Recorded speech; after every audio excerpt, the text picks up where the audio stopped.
অনুরাগের ছোঁয়ার আজকের পর্বে দেখা যায় রুটি যখনই দীপাকে বলে যে চোখে দেখতে পায় না সে আবার গুলি করবে, ঠিক সেই মুহূর্তে দীপা রুটির পায়ে গুলি করে দেয়। তারপরে রুটি আঘাত পেয়ে ধীরে ধীরে লুকিয়ে পড়ে। অন্যদিকে প্রবীর সেখানে আসে। প্রবীর আসলেই দীপা বলে রূপাকে আগে দেখুন বাবা। এরপরে আবিনাশ ও অফিসারদেরকে নিয়ে এসে হাজির হয়। তারপরে রুটিকে ধরে নিয়ে চলে যায় অফিসাররা। আর তারপরে দীপা আবিনাশের কাছে সূর্যের খোঁজ জানতে চাইলে তখনই রূপার কাছে কল আসে। আর রূপা সবটা শুনেই তো চিৎকার করে ওঠে, যেটা শুনে দীপা বুঝতে পারে যে সূর্যের তার মানে অনেক খারাপ অবস্থা।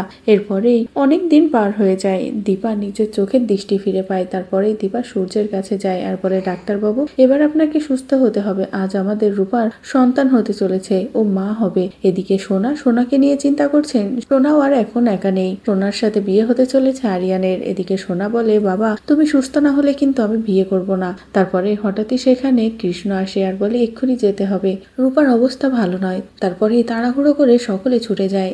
এরপরে রূপা যমজ 2 মেয়ের জন্ম দেয় আর দীপার কোলে একটা মেয়েকে তুলে দেওয়া হয়। আর যখনই নার্সটা আরেকটা মেয়ে এসে আরেকজনের কোলে দিতে যাবে ঠিক তখনই সূর্য এসে হাত পাতে, যেটা দেখে সকলে ভীষণ খুশি হয়ে যায়। দীপা বলে আমি জানতাম ডাক্তারবাবু আপনি সুস্থ হয়ে যাবেন। এরপরে সকলে আনন্দ করে একসাথে বাড়িতে ফেরে। তারপরে সময় আসে দুজনের নামকরণের অনুষ্ঠানের। এরপরে দীপা নিজের পরিবারের সবাইকে নিয়ে মন্দিরে যায় সুদীপা আর সুরূপার নামকরণের অনুষ্ঠানের জন্য। কিন্তু মন্দিরে যাওয়ার পরে হঠাৎ করেই যেন কেমন মন্দিরটা কাঁপতে থাকে, যেটা দেখে সকলে ভয় পেয়ে যায়। আর কাঁপতে কাঁপতে এক পর্যায়ে সবকিছু ধসে পড়ে। অন্যদিকে দীপা তো হাজার চেষ্টা করেও নিজের পরিবারকে বাঁচাতে পারে না। তো বন্ধুরা এই ছিল অনুরাগের ছোঁয়ার আজকের পর্বের আপডেট। পরবর্তী আপডেট পেতে অবশ্যই আমাদের চ্যানেলটি সাবস্ক্রাইব করো।